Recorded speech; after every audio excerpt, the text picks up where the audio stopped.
A warm welcome to you all there.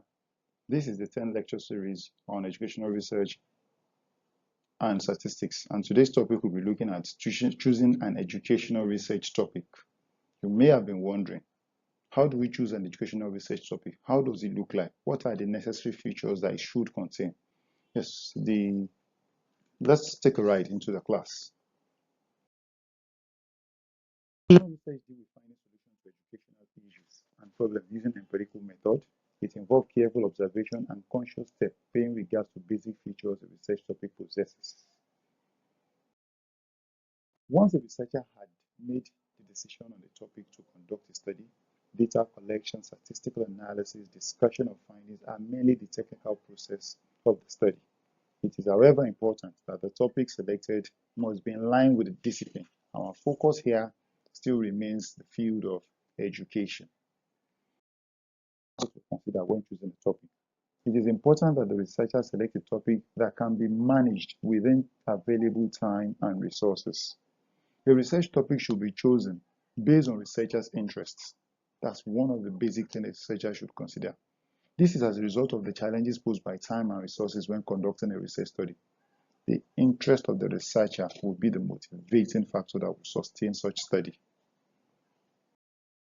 Also, it must be chosen in an area of discipline. There must be an area of discipline that the research topic must be chosen.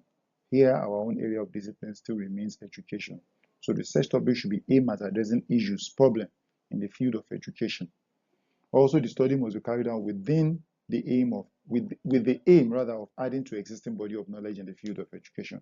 So when conducting the study, we must also be adding to the body of knowledge already existing in the field of education. Ethical issues should not be considered when choosing a topic, since such issues can affect gathering of data, which can stifle research study. Ethical issues, which can also stifle research study, should not be considered. We will make instances as we proceed. The topic should not be too sensitive or too touchy to make collection of data either impossible, or when the data is collected, it becomes faked.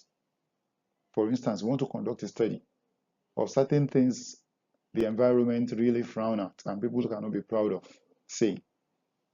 Maybe, for instance, you are to conduct a study that concerns prostitution, and it will be very difficult for you to walk on to people and tell them that, or any female you walk around and see, and ask them the question, are you a prostitute?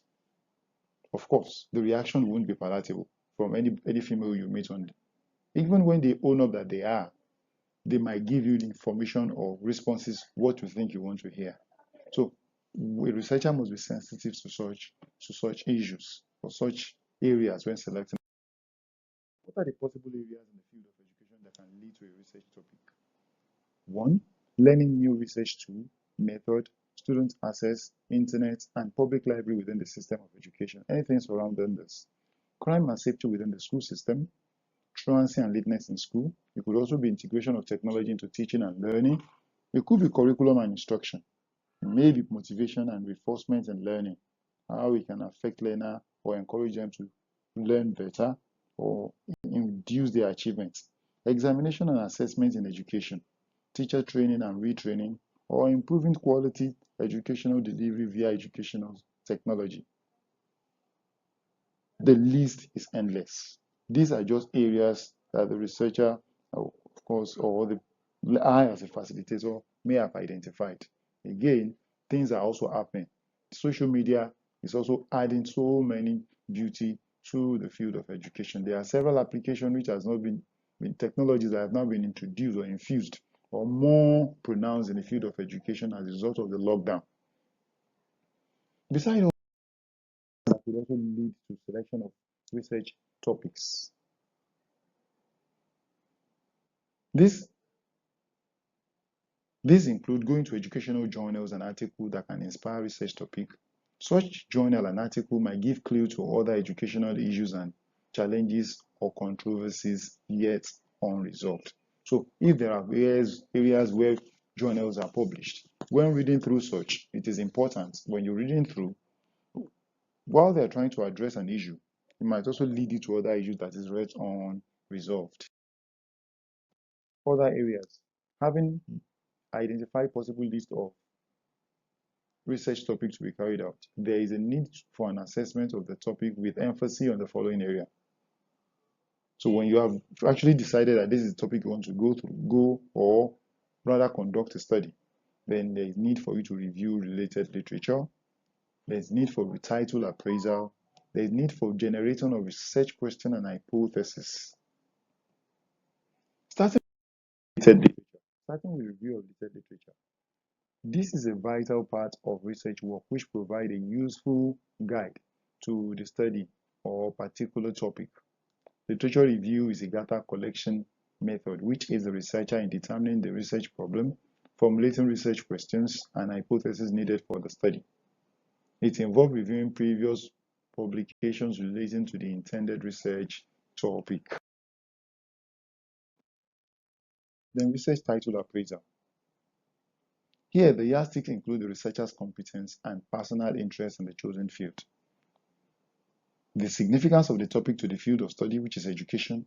Also, the topic should be manageable within time and cost, within the confines of time and costs available. Also, there must be accessibility or ease of data collection. Part is the research question and hypothesis formation. There should be possibility of research questions that can be generated from the topic. Such questions are raised with a view to providing answers to a research topic. Research questions give direction to the study, method of collecting data, and interpretation of data collected. It also gives bearing to discussion of findings. A well-structured research topic has research question leading directly to the research hypothesis. Hypothesis is a statement or prediction of declarative statements that attempts to predict the relationship between two or more variables. We'll still look at several examples of such as lecture proceeds. The research hypothesis can be proved or disproved based on the use of statistical applications. Research hypothesis. A research hypothesis can be in null or alternative form. When is it in null and when is it in alternative? And a null hypothesis and hypothesis of no effect or without assertive declaration of independent variable causing a change in the dependent variable. The result of the finding is tested at a significant level and degree of freedom, which can be accepted or rejected from the alternative hypothesis. When data is collected, it gives room for you to know when it is stated in null form. After the analysis, then do we uphold the null hypothesis or reject the null hypothesis? And whenever we are rejecting the null hypothesis, reverting to the alternative hypothesis as the option or the conclusion. And an alternative hypothesis is an hypothesis with effect or direction of possible change in the dependent variable brought about by change in the independent variable postulated by the researcher. The alternative hypothesis is accepted in lieu of the null hypothesis when tested statistically. Let's look at this topic for instance. Influence of classroom and school environment on attitude towards learning among junior secondary school students in Mushin local government area of Lagos State.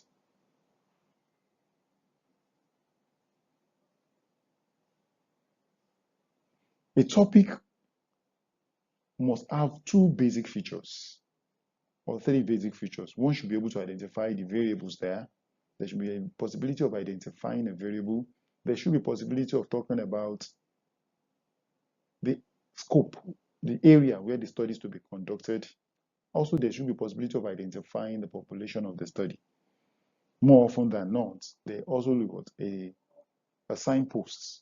Such is the case of here, we have the signpost of influence.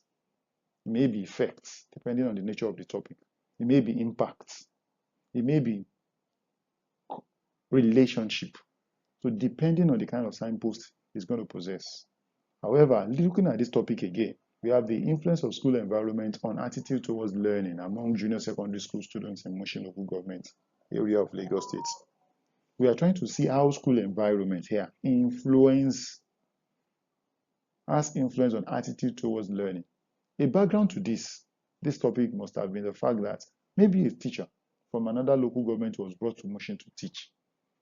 He has been observing learners' attitude about the way they come to school, the attitude when it comes to learning, going to classes, and it's a bit disturbed that maybe there are certain things affecting the learner. Then he sat back and tried to observe, maybe it is the school environment. It could be the school environment that is affecting or inducing the attitude towards learning. Maybe that's why they're observing certain attitude the learners are having towards learning. Having said this, you will agree with me that it is the school environment here as a possible cause of attitude towards learning. Attitude towards learning here will be the effects.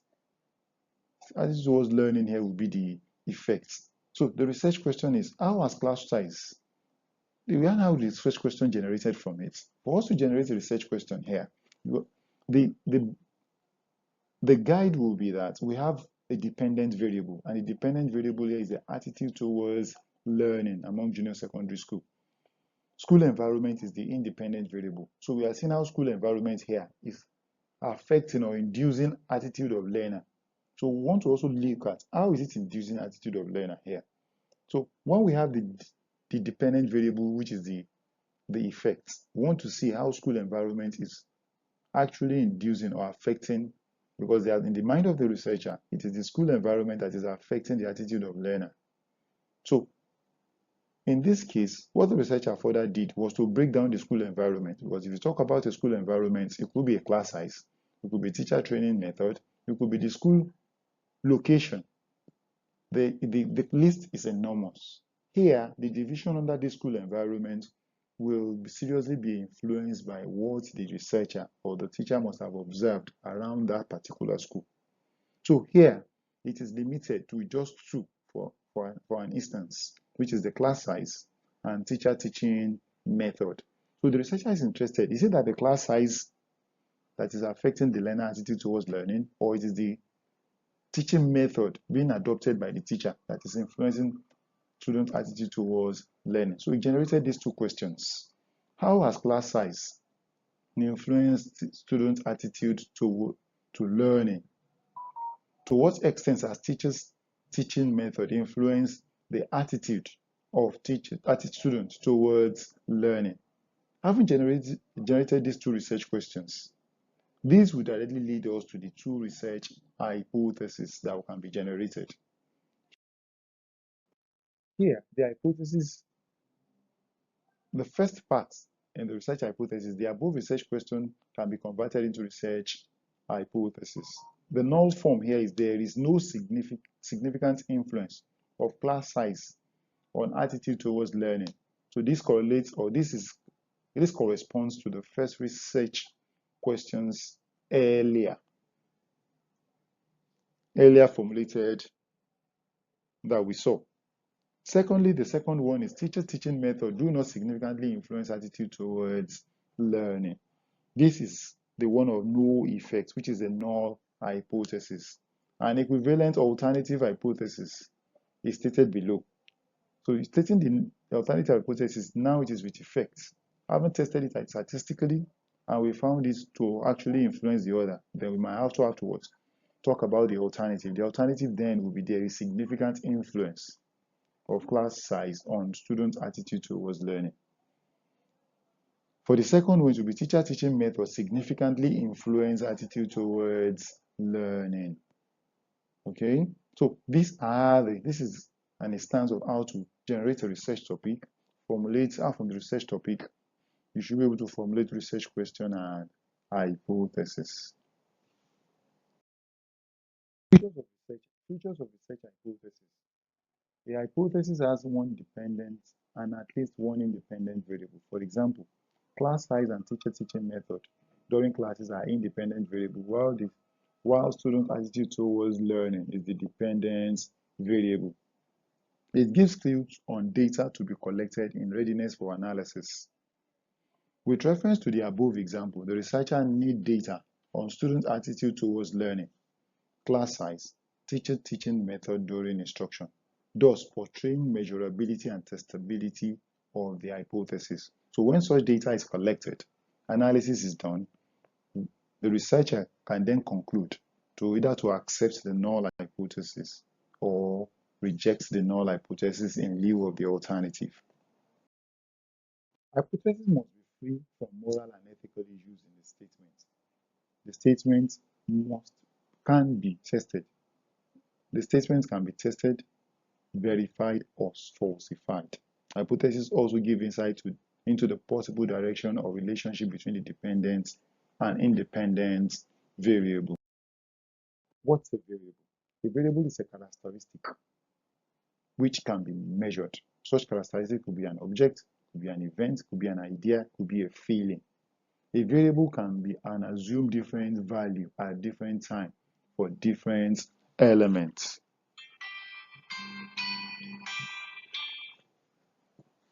Variables in educational studies are those characteristics of research elements which are susceptible to manipulation according to prevailing condition imposed on the variables. These variables may be independent or dependent. I've mentioned that earlier. So what do we mean by independent or dependent? A dependent variable is a variable of interest. It is a variable determined by another variable, such as independent variable. It is the effect. It is a variable presumed effect and it is a variable of presumed effect and the response to be measured. Independent variable refers to postulated cause. It is a treatment or intervention introduced by the researcher to bring about change in the dependent variable, or it could also be a possible observation by the researcher that he must have observed, causing an influence on a perceived effect. In this case, the topic we had earlier was the influence of school environment on attitude towards learning. It's not a treatment or neither is it an intervention, but it's having observed certain attitude in learner. The researcher is also seeing it possibly that the cause of the attitude the learners are portraying could be as a result of their school environment.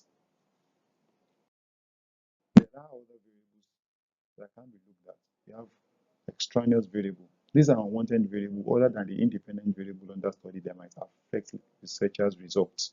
In other words, it refers to variables that influence outcome of an experiment, which are not the variables that are actually of interest. So if we say, for instance, that the school environment is the cause of, maybe a likely cause of learners' attitude towards learning, there are several other variables that could also affect the attitude towards learning. It could also be the parental factor. It could be psychological. It could also be several other things that have not been identified by the researcher, but that is actually affecting. So we could also have another variable called confounding variable. It's an extraneous variable which has influence on the dependent variable being studied. Such variable distort the relationship between the variable under investigation. Such variables affect internal validity of an experiment which is being conducted.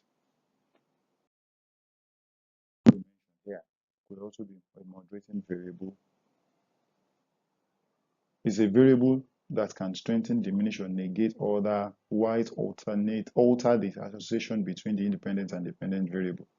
So it will come in form of gender. It will come in terms of certain categories being created by the researcher. Here will be where we will end the class.